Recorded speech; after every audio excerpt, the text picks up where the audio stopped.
And before me sits the creator and producer of the most successful film franchise in Hollywood history, David Heyman. Welcome. Thank you. Thank you very much. Thank you. So I want to say, you're very generous, but I don't view myself in any way as the creator. That's Joe Rowling, without question. Maybe the creator of we talked about this before, creator of an environment that allowed the film to be made and putting together the people to do it. But without question, the creator is Joe.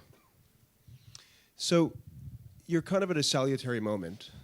It's the last film in the franchise, the most successful franchise in the history of film. Talk about, there must be maybe a sense of nostalgia already. The film's in the can. You're looking forward, you're looking back. What's this moment like for you emotionally? It's a little weird, to be honest. Over the course of, 12 years of production, we became a family.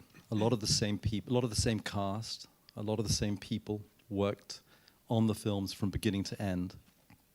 And after 12 years, everybody's going their separate ways. So in some ways, there's a sadness because it was a very intense and incredibly fun experience.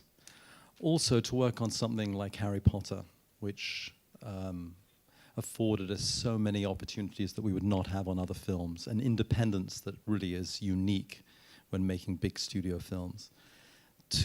I know I'm never going to have that again. That being said, at the same time, I'm really excited to have the time and the opportunity, to embrace new challenges, new projects, work with different people. But there'll be nothing like Potter. So there's a bit of a sadness, and it's definitely was a special decade plus. But it's exciting, new challenges and change is always good. Did you expect to be here? I mean, in this kind of moment with this kind of film franchise? Not a clue. I mean, when I first read Harry Potter, it was in 1997, which was before the book was published. A very bright lady in my office. I'd moved back to London in 1996 to find films with a deal with Warner Brothers. So Warner Brothers were paying for my office in exchange for a first look at whatever I came up with. And I'm a voracious reader. I love to read. And so I decided to make books the foundation of what I did. It was also a good way of working with a studio that was 6,000 miles away to have something concrete like a book to show them. And it also was a way for me, who had not lived in England for many years, to work with some of the writers and talent that I might not have otherwise had access to. So books. And Tanya Sagachin, this incredibly smart lady, read an article in Bookseller magazine, which is, as many of you probably know, is a trade publication in the UK. And she got the book in, and she called up the agent, got the book in, and in my office we have 3 shelves: priority, medium priority, and low priority. And this book, there was a little blurb in Bookseller, but it wasn't much. But this book sat on our bottom shelf, low priority. And a few weeks later, my secretary, every Friday we take home material and then discuss it on a Monday. And my secretary at the time was fed up with reading all the rubbish, which is what she normally read, and she knew this book was meant to be good. And it was in, at the time, Galley's form. She took it home and then came in to the office on the Monday, and I asked, had anybody read anything good? And she said, yeah, I read this book. What's it about? What's it called? She said, Harry Potter and the Philosopher's Stone. I said, that's a terrible title. What's it about? And she said, it's about a young boy who goes to wizard school. And I said, that's a good idea. And I took it home, and I fell in love. I read it in one evening, and I was obsessed. But I had no idea what would become of it. I thought if I was lucky, it might be sort of a modestly sized British film. I most certainly have no idea that 14 years later we'd be sitting here talking, having made 8 films. And, we talked about this, it's easy to write history looking backwards, and I can see how that happened. But most certainly at the time, I pursued it because I loved it. That was the only reason. I really had no idea that it would be as commercially successful as it has been. I want to talk about this lightning in the bottle concept. After we see a film and we've seen a certain face portray a character, an actor, there's a symbiosis that occurs that one becomes the other. It's impossible to separate them. Talk about assembling this team, this lightning in the bottle concept. I think people are fascinated how these projects come together, especially after 8 films and now these faces are burned in memory as these characters. Talk about the concept of the director, the filmmaker, the casting. If you can just, how did you assemble this world? The first, if you have a book, really, I think the first key hire is the screenwriter, because with the Potter books, Joe's voice really, looms large, and for all its magic and all its, wondrous adventure, the key to me, the reason why I loved Harry Potter were the characters. I really loved these characters. And so in choosing a screenwriter, there was someone called Steve Clovis, who had written and directed a film called The Fabulous Baker Boys, and then wrote the adaptation of Michael Chabon's book, The Wonder Boys. Now, nothing could be further from Harry Potter, but he was a great writer of characters, and he was a great adapter. He was able to capture the author's voice. So Steve was the first person who was hired, and he began writing in 1998, before the book was published in the US. And it took him quite a while to deliver the first draft, but he was a sort of key part of making the films whole. Then the director. And the hiring of the director, you need a good director to make a good film. You need a good script and you need a good director. Those are really backbones. Of course, you need a good cast too, and you need all the other elements, but the director really is the center, and makes it whole and gives it a point of view. And there was a lot of discussion. There were several directors in the mix, and Joe Rowling, for example, I remember, had a real interest in Terry Gilliam, who would have made a very different first film. But the studio had a more conservative approach, and they, once it became clear that Terry was just not an option, we settled on Chris Columbus, who was a very conservative choice, but really was the most passionate person of all the directors of the book. Even to the extent of he was a writer himself, of having written his own draft, which we didn't use, but really helped Steve Clovis in terms of providing the notes. So those are the keys. And then it was the production designer. And on Harry Potter, Stuart Craig was our designer. We wanted a sort of classical aesthetic. And he was pivotal, and he really created the Hogwarts of film. He designed it from top to bottom.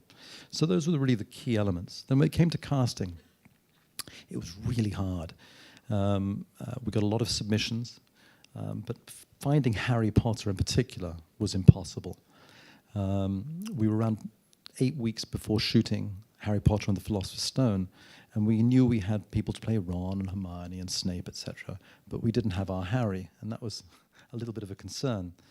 And what happened is I went to the theatre with Steve to unwind, and walked into the theatre, and sitting in the row behind me was this boy. And by that point, I'd been walking around London a bit like a dirty old man looking at young boys. There were very nervous parents as I was like, just checking out these young boys, and just desperate to find Harry. But in the theatre, Dan was, this boy was sitting behind, and throughout the play, I paid no attention to the play, but to this boy with big blue eyes, so this old soul in a young body. And during at the end of the play, I actually, in intermission, I was walking out, and I was still looking at this boy, when somebody shouted out my name, David, and somebody I knew, and it was, as it turned out, Dan Radcliffe's father. Anyway, long story short, we ended up bringing Dan out and putting together a group of people. We tried different combinations of Harrys, Rons, and Hermiones, and the right chemistry was Dan, Rupert, and Emma, and those were Harry, Ron, Hermione. And then you just put together the team. But I think the key, and one of the things I think I was most proud of, is creating an atmosphere in which there was no ego. You know, one of the great things about working with children is they'll keep you honest. And again, with working with children, you've got to create an atmosphere that's safe. Well, for working with in any creative enterprise, I think safety is integral. But particularly around children, you wanted to have an atmosphere that was fun. And Chris Columbus was wonderful, at that. But I think throughout the 8 films, there was always an atmosphere. It was work, it was serious, but let's have a lot of fun. And it was an environment that was supportive, so that people felt safe, and that if they didn't do it right, that was okay. There was a support mechanism there to allow people to do their best work. You know, it's easy to say, to talk about the godfather of a film, or a mentor, or a protector. I think that there's a lot of misconception about what a producer is, what a producer does.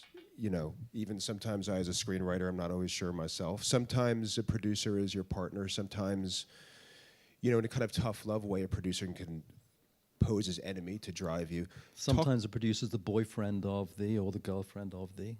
The producer is the most over. There's so many producers on a film. You just see these endless list of people. Just like you see endless production companies, because when you're not making a Hollywood film, when you're making a film in Europe, you have to piece it all together with countless different financing sources, each country providing a different amount of money. But with regard to and sometimes producers are part of that. But in Hollywood in particular, the producer can be, as I say, can be the manager, can be the person who read the project initially but then had nothing more. It can be the person who manages who's sort of the line producer who manages the budget. There are so many different roles. For myself on Harry Potter, or on the films that I work on, I read the book, I persuaded the author and agent to allow me to produce it, and helped facilitate Warner's negotiating the rights. Was involved in the discussions of hiring of the director, and then ultimately made the choices of the directors once Alfonso Cuarón and beyond. Involved in the script, was very much for Joe, the protector of the material, was the person who knew it. I knew it incredibly well, and was determined to preserve the books, and was involved in all the key creative decisions, design work, designs, casting, all the way through to editing, visual effects, and then making sure that the marketing and distribution were in the spirit of marketing in particular was in the spirit of what we had created. With Harry Potter, there's a lot more. There's also the theme park and all the ancillaries. And so, again, very involved with that to try and make sure that there was a sort of continuity of message, a continuity of the work that we started, that Joe started, and then we adapted in the films. I think also, producers have such an imprint on the work, as much really as the writer and the director in many ways. And there's such a personality to your body of work, a kind of humanity to it, that I think you brought to certainly the Potter series. But one of my favorite films that we discuss is Day Trippers, which is a little independent movie that has, its personality is really sort of a positive outlook on life, and a lack of self-importance, and a sense of humor. I'm wondering, when you're attracted to material, when you see material, sometimes I feel like writers tell the same story over and over again. Different characters, different guys, different geography, different time period, but they're attracted to the same impulse, same kind of characters. Do you, as a producer, are you drawn to the same kind of material? Do you bring the same kind of humanity to and outlook to your movies? I hope. I'm most certainly drawn to human tales, whether it be The Boy in the Striped Pajamas, The Day Trippers, even a film that I produced called Yes Man, which was based on a book by Danny Wallace, which was about the possibilities of life. It was about a character who said yes to everything. And I loved the idea of someone who was very shut down, being forced into a position where he had to be open to everything that came his way, and had to say yes to everything that came his way. I think it's the film business. It is a business, and so there is an aspect of commerciality that inevitably enters a discussion. But ultimately, I think one's got to be careful not to retrofit. For me, the key to any story if someone asks, what do you want? I don't know. I want something that moves me. That's all that matters. It can make me laugh. It can make me cry. It can piss me off. It can make me angry. It can make me sad. I want to be moved. Generally, I like stories that are about people, but are more than about people, that have a mythic quality. I'm drawn to stories about outsiders in some way. But the key to me is to be moved. We all, I love to make more commercial films, but I'm also very happy making a film like The Day Trippers, which cost $60,000 and did well within that context.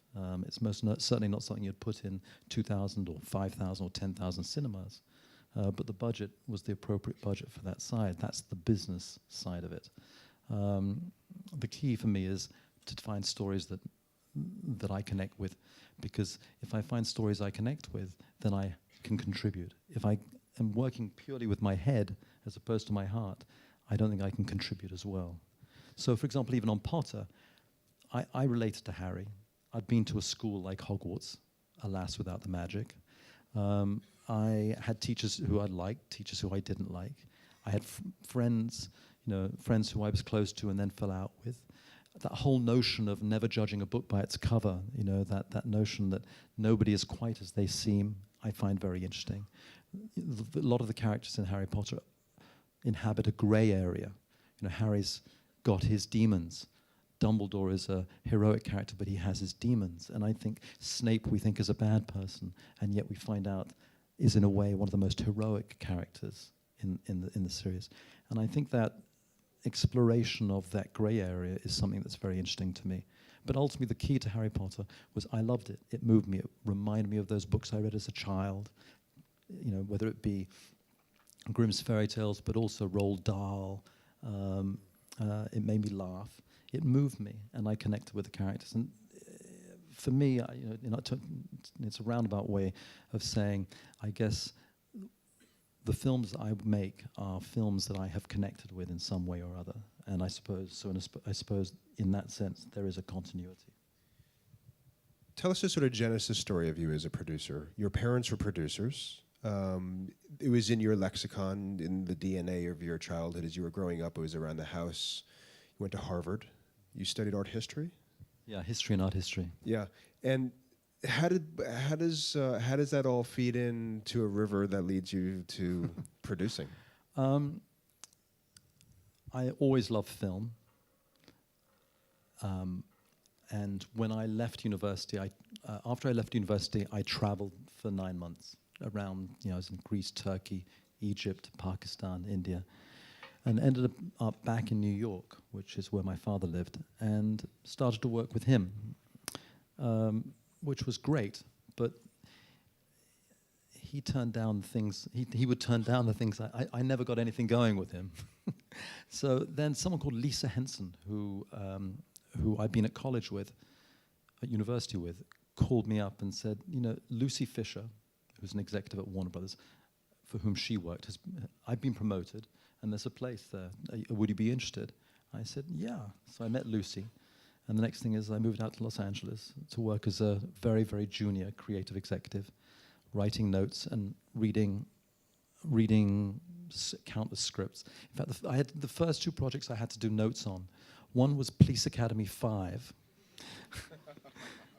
and the other was Goodfellas. And I'll never forget, I did these notes on Goodfellas. I was given the script. It was Martin Scorsese, and said, will you do the notes? And I was not briefed, I just had to do the notes. So I did the notes, and I handed them in to the executive. And he looked at them and said, these are really good, but you've missed out the key thing. How can we introduce Henry Hill in a more sympathetic way? Now, if you remember, I don't know if you remember, but at the beginning of that film, there is a character in the boot of a car, trunk of a car, and Henry Hill goes in and just stabs him repeatedly. And they wanted to introduce, or the executive wanted to introduce that character in a more sympathetic way. And I confess at the time I didn't say what I meant, what I should have said, which is Martin Scorsese's films aren't about inherently sympathetic people. They're about characters who are unsympathetic, but over the course of a film, you come to understand why they have become as they've become. And ultimately, it's Martin Scorsese, so he did what he wanted, and the studio said yes, but that's most often not the case. Since the beginning of your career, the film business has changed a lot. There's a contraction, there are fewer films being made. There's more pressure to bear on making money, maybe more than art. You and I spoke about the line between the business and art. Talk about what you've seen in terms of, and we're here at this conference, which is about multimedia, the internet, the relationship between books and journalism and film. How, first of all, is it overblown to say that there's been a big change in the film business? You've been inside this enormously, I mean, so you're inside a juggernaut, so you're coming into contact on a daily basis with marketing, talent, maybe more marketing than anything else at this point. Where has it been? Where are we? And where do you think it's going? A couple of things. One, studios are making fewer films and bigger films. So what's happened in America, most certainly, is there's that middle space is going, which I think is very sad. At the same time, you know, Europe is, and the rest of the world is becoming more and more important. The US, when you know, 15 years ago, was I think 65% of the box office. Now it's 35% of the box office. So I think that's very exciting, and I think there's real opportunities to make other stories. And there are whole new audiences emerging. China and India, very powerful audiences. So I'm a big believer in stories that are not just about America, but are about have a universality and can cross borders. The business is contracting in many ways. Video, you know, when you see a film in the theater, very often that's a loss leader. In other words, the cost of making a film and marketing a film does not get reimbursed by the theatrical release. A studio in general receives between around 45% of the box office. So if a film makes $100 million, they're seeing $45 million.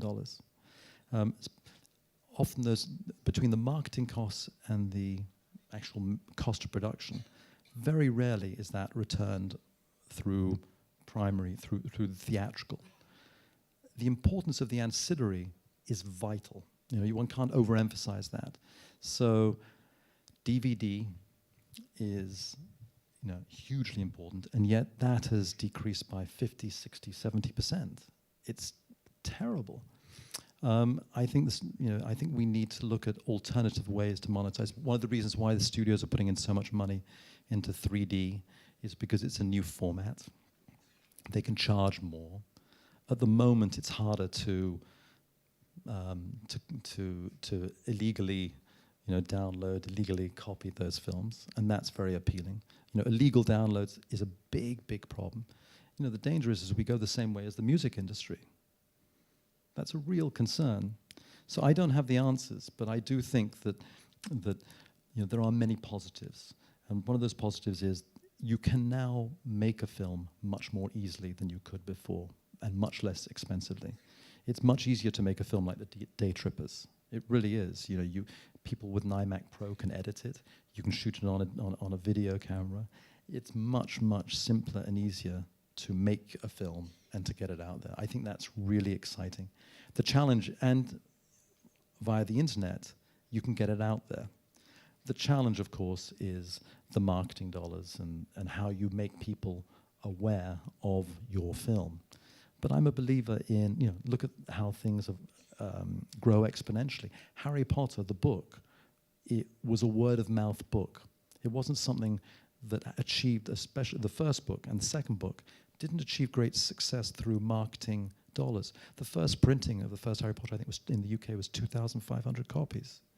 It was a word-of-mouth phenomenon, and that is really exciting. And I have to believe that that's possible with film too.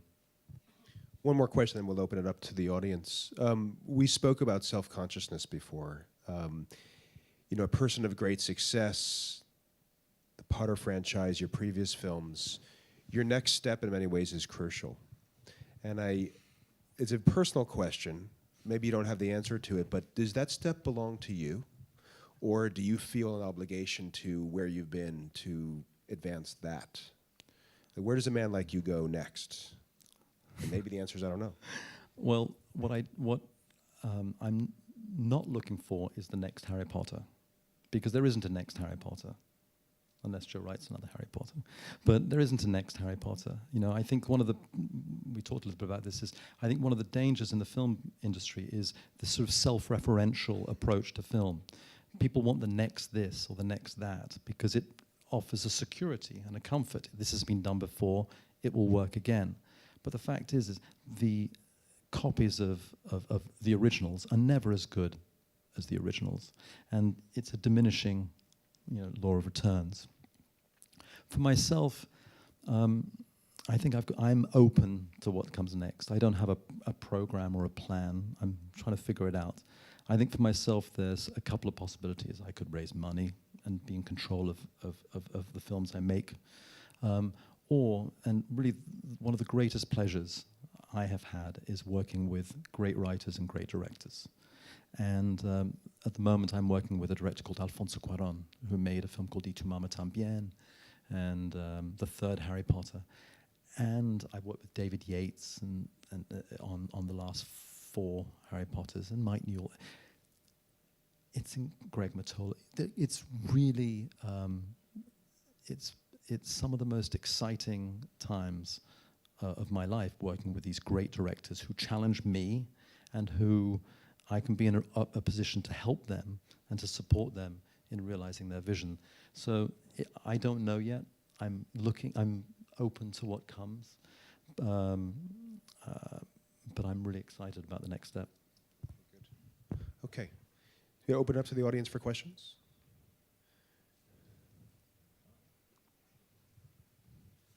Yeah. I'm just curious about your thought about this medium.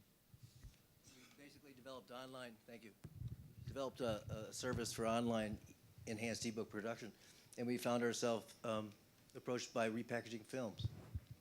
And we didn't expect that, but it's a different kind of medium, if you will.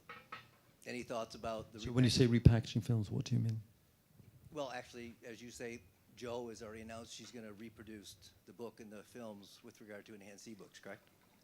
Hence repackaging. But we're seeing, by providing services that expedite the process of enhanced ebooks, a lot of documentary film producers and so on approaching us. And it was an interesting phenomenon.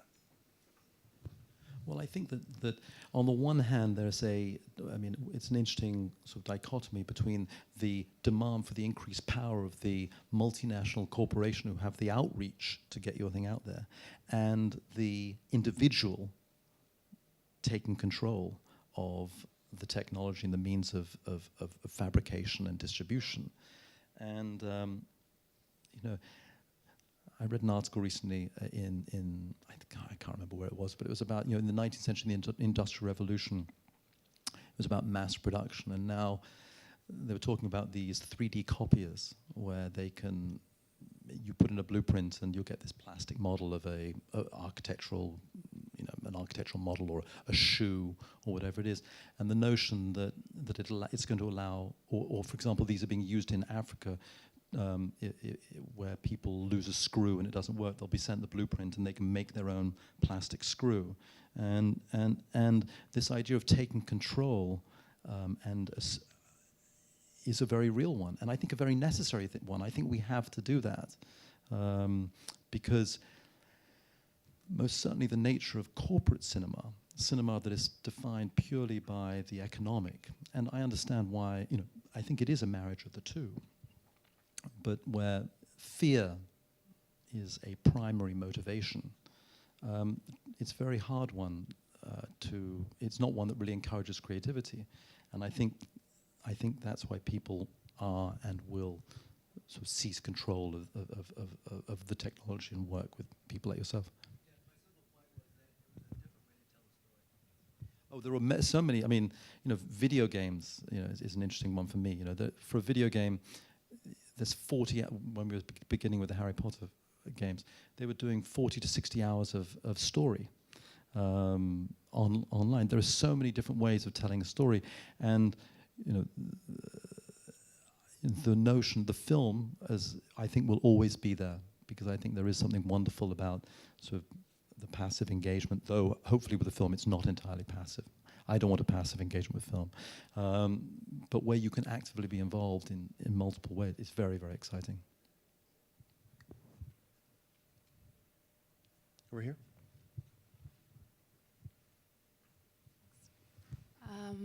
From what you've told us until now, you've been involved in a way as a creative producer in Harry Potter. I was wondering to what extent you were involved in the marketing strategy of the film afterwards. I'm not an expert in knowing. I didn't, most certainly at the beginning. I know a lot more now, but know the value of, a TV spot on Sky. That's not where my expert. But I am very involved in defining the message and defining what elements are put out to define that image, whether it be a trailer or images of the actors or photos or So in that sense, I'm very involved. But I'm not someone who knows enough about buying TV spots or where a billboard is best placed. I only know that from personal, if I'm walking in London and I don't see a poster for a while, I'll most certainly make a phone call and ask why. But beyond, I have no expertise in the practical aspect of that. Okay, thank you. Thank you. I think about we were talking before about the self-fulfilling prophecy of monetizing. I like the way you said corporate cinema and the fear that's driving the idea of sort of restamping old ideas. Mm-hmm. At the end of the day, cinema, the filmmaking experience is about emotional connection to character and, actors portraying those characters. And, it's not really a question, just really a thought that this notion that, it's dying or it's dead, but at the end of the day, in many ways, it's a very exciting time. You talk about the independence, individuals making film. At the end of the day, what matters is story, character, not spectacle, necessarily. I think spectacle still does matter. I think people want spectacle, or certain people want spectacle. But the films, I can only speak for what I enjoy. And I enjoy stories that have great characters. I'm not drawn to stories necessarily that, as I say, back into it, because if we say, when you make a film that's like another film, then you're going to make a film that's like that film that's like another film. Then you're going to make a film that's like that film that's like that film that's like that film. You become further and further removed from the soul and heart of what makes a story. And I think the audience knows. Sometimes they may not care, but I think for the most part they do. And most certainly those films that I believe will last beyond the time that they're released, that will have a life that will go beyond the 8 weeks of release. Those are films that are about people and not about machines and are about connection. In the back.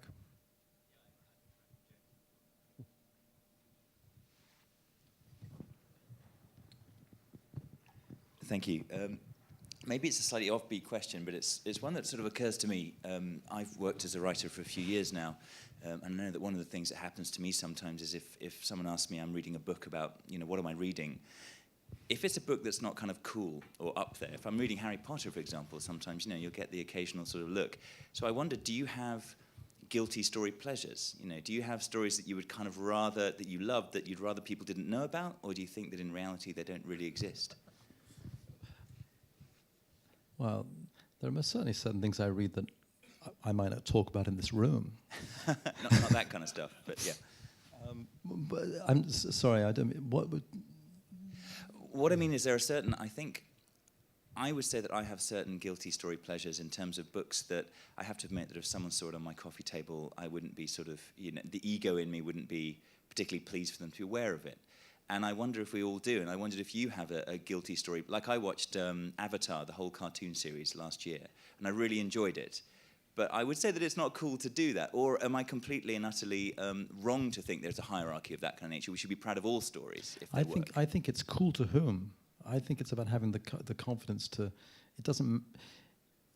I think it's not about responding to what anybody else is telling you should like or shouldn't. It's about finding the things that you do. So I have very little guilt about what I enjoy reading. I like it, and it's okay if other people don't. There's plenty of things that there are films I'd like to make that I'm interested in that I know very few people will go and see. And I have no guilt about that whatsoever. It just means that I need to make films at a price point, being a practical producer, that makes that viable. And I may push it a little bit because I like to have more, I get a little more than maybe right. But you work within a framework, and actually the market dictates that in part. But I don't have there's no real guilty pleasures. I mean, I love maybe the pleasure I have in reading children's books. I love reading children's books, and maybe, if I'm sitting on a tube and I'm reading books for 6-year-olds, partly because I've got a 3-year-old of my own that I'm reading things before he does, but partly because I love reading Hans Christian Andersen or Grimm's fairy tales or Tales of Hoffmann or Roald Dahl, Tales of the Unexpected. I love reading Julia Donaldson.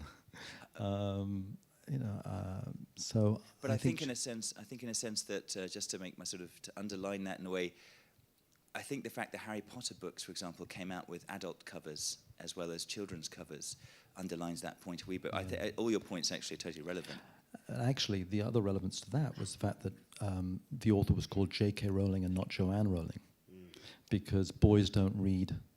But boys tend not to read. Young boys tend not to pick up books by women. Oh, I didn't know that. That's and interesting. so there was an anonymity about J.K. Rowling that I think that was true. That was what I've heard to be the case. But there is definitely a trend that boys do not like or are not necessarily inclined to read, whereas girls are more inclined to read books by men than most certainly boys are by women. Thank you. Thank you. Thanks. Yes, right here. I've got one question. My English is really bad, so I'm sorry. Seems pretty good from here. It's stupid, but I still ask it. In the last part of Harry Potter, in the last 20 minutes, there's this scene that takes place 20 years after all of Harry Potter takes place. And there's this one character who has been a big role in the whole film, and actually in the book, it's Neville. And Neville has been cut out in this last scene where the whole scene is just built on him being the new headmaster of Hogwarts. It's not Ron, it's not Harry.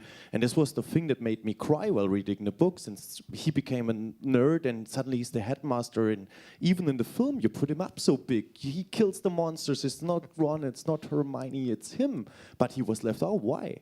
You're right.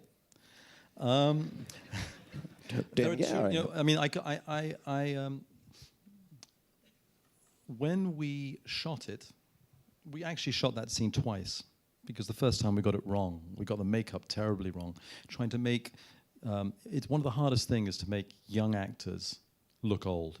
So their skin is too bloody fresh.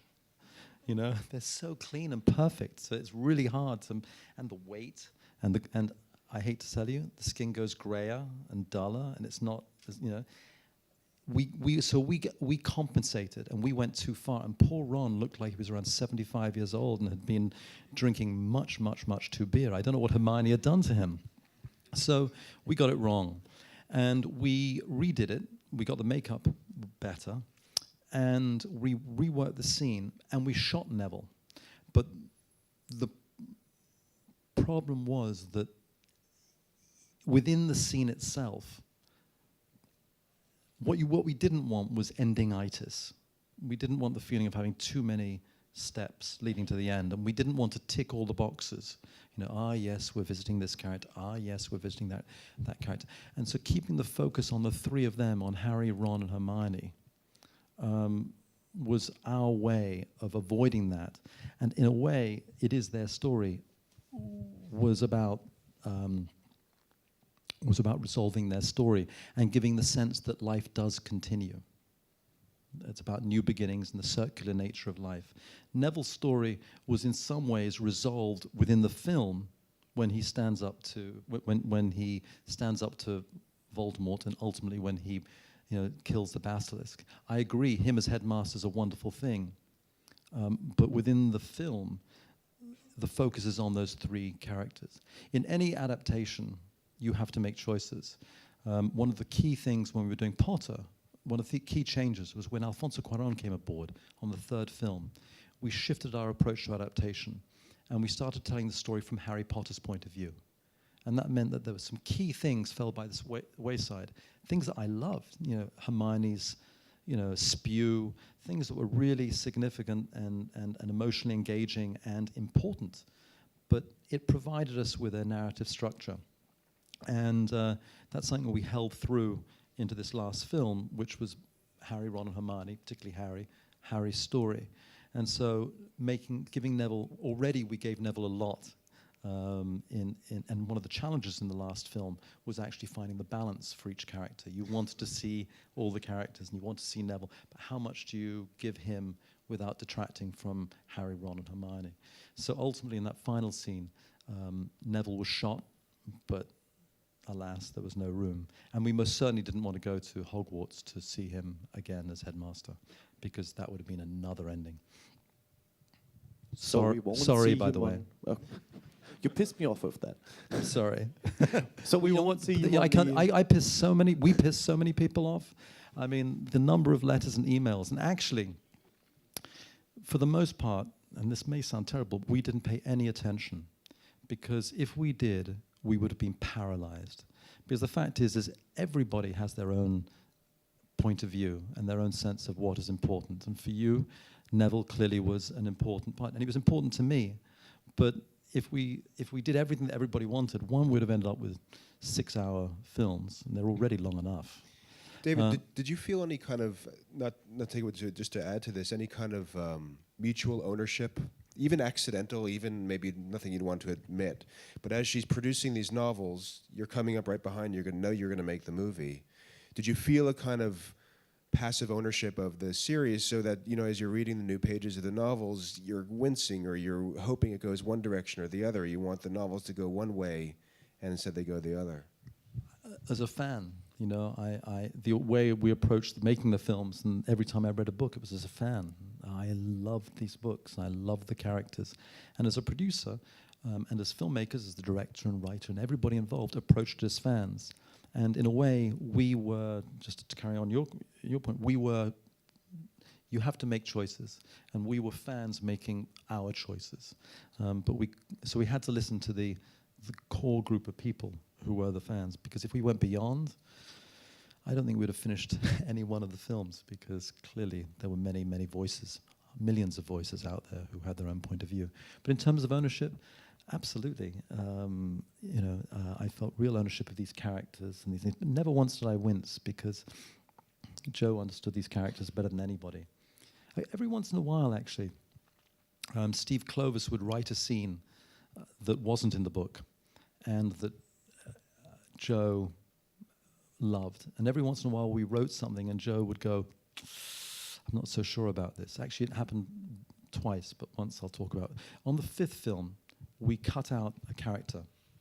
And the process was Joe would read a draft, and then and she wasn't on set, but she would read a draft, and if there was anything that was amiss, she'd let us know. So on the 5th film, there was a character who would cut out because of this very thing about omitting that which was not relating to Harry. And the 7th book hadn't been published yet, and she said, I think you should put him back in, because he's got a big role to play in the 7th book. I mean, if you don't want to, that's fine, but it's going to be tough for you. And that was Creature. So we cut him out in the script, but when she said that, we listened and we put him back in. But there were times where Steve Clovis would come up with things that Joe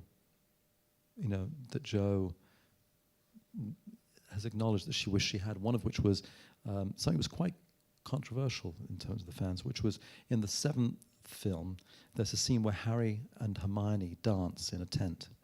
And it's a scene where these two young characters, they're 17 years old, have been forced into a situation which demands of them an experience that goes far beyond their years. They've lost their youth in a way. And there's this moment where they dance and they recapture their youth, they let go, and at the end of it, you think there's a possibility that they, could be lovers, could become lovers. And there's a hint, and then they go their separate ways. And Steve wrote that without Joe, and it goes to the very heart of what Joe felt about Harry and Hermione, that yes, they could have gotten together. In many ways, they'd have been great together, but it didn't happen. So it goes both ways. And her reaction to that was? She loved it. She got on very, very, very well with Steve Clovis. I think he was the first person hired, and I think Joe went to Los Angeles to meet him.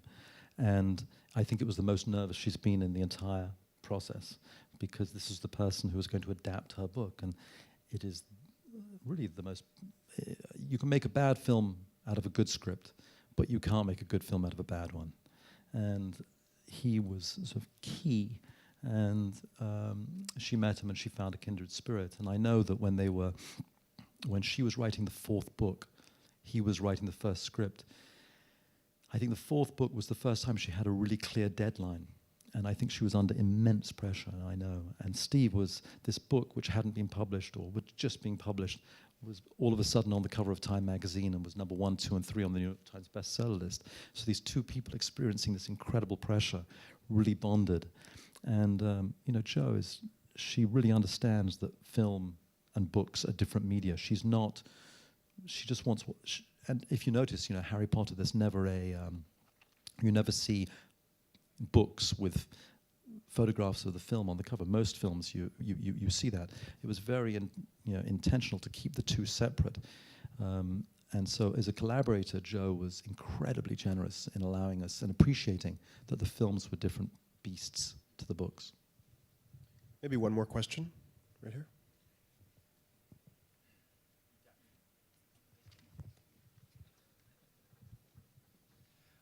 You said you love reading books.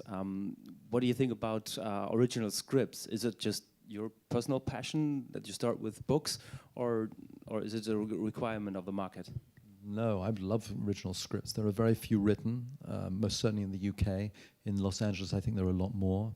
And I love original scripts. I actually find that often, the experience I've had is often the characters in books are so rich and provide great fodder for screenwriters. But I'm working right now with Alfonso Cuarón on his new film, and it was something that he wrote with his son, and it's rich, emotive, exciting, evocative film, and it comes from an original screenplay. So no, I'm absolutely not averse to it, and but books. When I came back to London, it was a way of distinguishing myself. And given that I hadn't worked in London, it was a way that I could find material. And again, the Brits don't really write original screenplays, because unlike in Hollywood, where if you write an original screenplay and it gets, you're going to get lots of money. In the UK, that's not part of it, and or not an option.